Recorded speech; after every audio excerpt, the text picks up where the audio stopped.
కార్తీక పురాణం 18వ అధ్యాయం. సత్కర్మానుష్ఠాన ఫలప్రభావం. ఓ మునిచంద్ర, మీ దర్శనం వలన ధన్యుడనైతిని. సంశయములు తీరునట్లు జ్ఞానోపదేశం చేసితిరి. నేటి నుండి మీ శిష్యుడనైతిని. తండ్రి, గురువు అన్న దైవం సమస్తం మీరే. నా పూర్వపుణ్య ఫలితం వలనే కదా మీ బోటి పుణ్యపురుషుల సాంగత్యం తటిస్థించెను. లేనిచో నేను మహాపాపినయి మహారణ్యంలో ఒక మొద్దుబారిన చెట్టుని ఉండగా తమ కృప వలనే నాకు మోక్షం కలిగినది కదా. మీ దర్శన భాగ్యం లేని ఎడల ఈ కీకారణ్యంలో తరతరాలుగా చెట్టు రూపంలో ఉండవలసినదే కదా.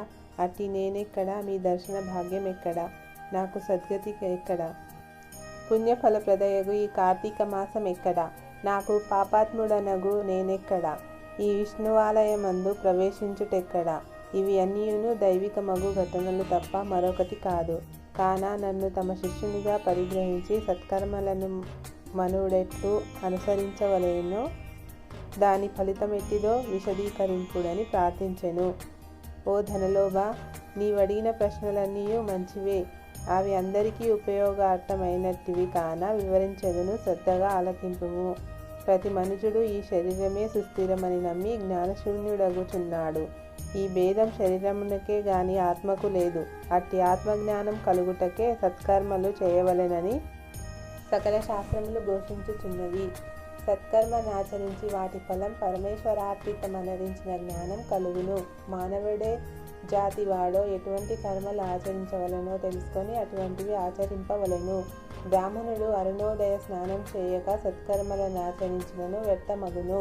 అటులనే కార్తీక మాసమందు సూర్యభగవానుడు తులారాశిలో ప్రవేశించుచుండగాను, విశాఖ మాసంలో సూర్యుడు మేషరాశిలో ప్రవేశించుచుండగాను, మాఘమాసంలో సూర్యుడు మకర రాశి ఎందుండగాను, అనగా నీ 3 మాసముల ఎందైనను తప్పక నదిలో ప్రాతకాల స్నానం చేయవలెను. అటుల స్నానంలాచరించి దేవార్చన చేసిన ఎడల తప్పక వైకుంఠ ప్రాప్తి కలుగును. సూర్యచంద్రగ్రహణ సమయంలందును తదితర పుణ్యదినంలందు స్నానం చేయవచ్చును. ప్రాతకాలమున స్నానం చేసిన మనుషుడు సంధ్యావందనం, సూర్య నమస్కారములు చేయవలెను. అట్లు ఆచరించిన వాడు కర్మభ్రష్టుడగును.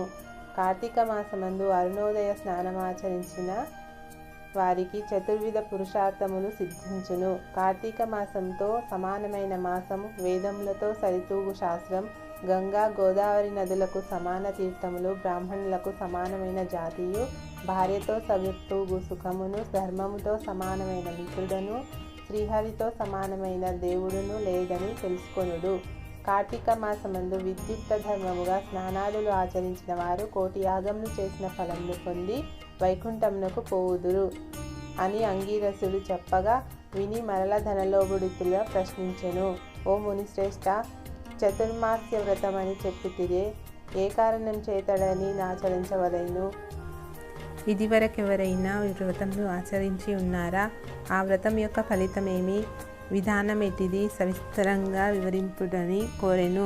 అందులకు అంగీరసుడు ఇట్లు చెప్పెను. ఓయి వినుము. చాతుర్మాస్య వ్రతమనగా సతీ మహావిష్ణువు మహాలక్ష్మితో ఆషాఢశుద్ధ ఏకాదశి దినంన ఫలసముద్రమున శేషుని పాన్పుపై శయనించి కార్తీక శుద్ధ ఏకాదశి నాడు నిద్ర నుండి లేచును. ఆ 4 మాసములకే చాతుర్మాసం అని పేరు. అనగా ఆషాఢశుద్ధ ఏకాదశి, శయన ఏకాదశి అనియు, కార్తీక శుద్ధ ఏకాదశి, ఉత్థాన ఏకాదశి అనియు, ఏ వ్రతమునకు చతుర్మాస్య వ్రతం అనియు పేరు. ఈ 4 మాసములలో శ్రీహరి ప్రీతి కొరకు స్నాన, దాన, జప, తపాది సత్కార్యాలు చేసినచో పుణ్యఫలం కలుగును.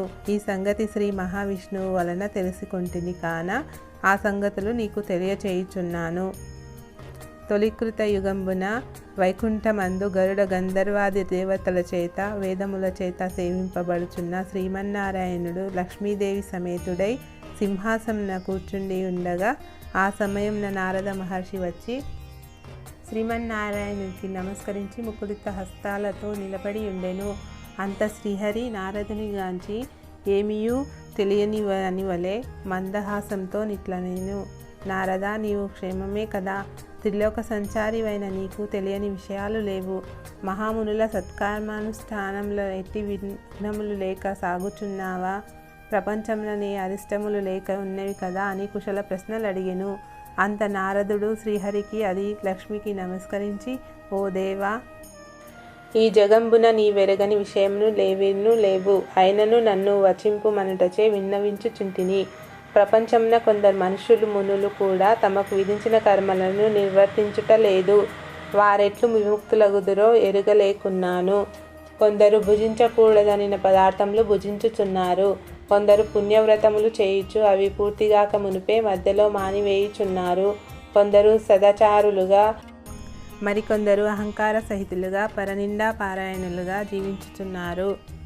అట్టి వారిని సత్కృపతో పుణ్యాత్ములనర్చి రక్షింపుమని ప్రార్థించెను. జగన్నాటక సూత్రధారుడైన శ్రీమన్నారాయణుడు కలవారపది లక్ష్మీదేవితో గరుడ గంధర్వాది దేవతలతో వేల కొలది మహర్షులున్న భూలోకానికి వచ్చి ముసలి బ్రాహ్మణ రూపంతో ఒంటరిగా తిరుగుచుండెను. ప్రపంచమంతను తన దయావలోకంను వీక్షించి రక్షించుచున్న దామోదరుడు ప్రాణుల భక్తి శ్రద్ధలను పరీక్షించుచుండెను. పుణ్యనదులు పుణ్యాశ్రమములు తిరుగుచుండెను. ఆ విధంగా తిరుగుచున్న భగవంతుని గాంచి కొందరు ముసలివాడని ఎగతాళి చేయుచుండిరి. కొందరు ఈ ముసలివానితో మనకేమి పని అని ఊరుకుండిరి.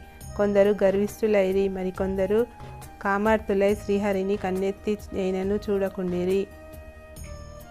వీరందరినీ భక్తవత్సలుడగు శ్రీహరిగాంచి వీరి నెతలు తరింపజేతున్నాయని ఆలోచించుచు ముసలి బ్రాహ్మణ రూపంను విడిచి శంఖచక్ర గద పద్మ కౌస్తుభ వనమాలాధ్యాల అలంకారయుతుడై నిజరూపంను ధరించి లక్ష్మీదేవి తోడను భక్తుల తోడను మునిజన ప్రీతికరమగు నైమిషారణ్యమునకు వెడలెను.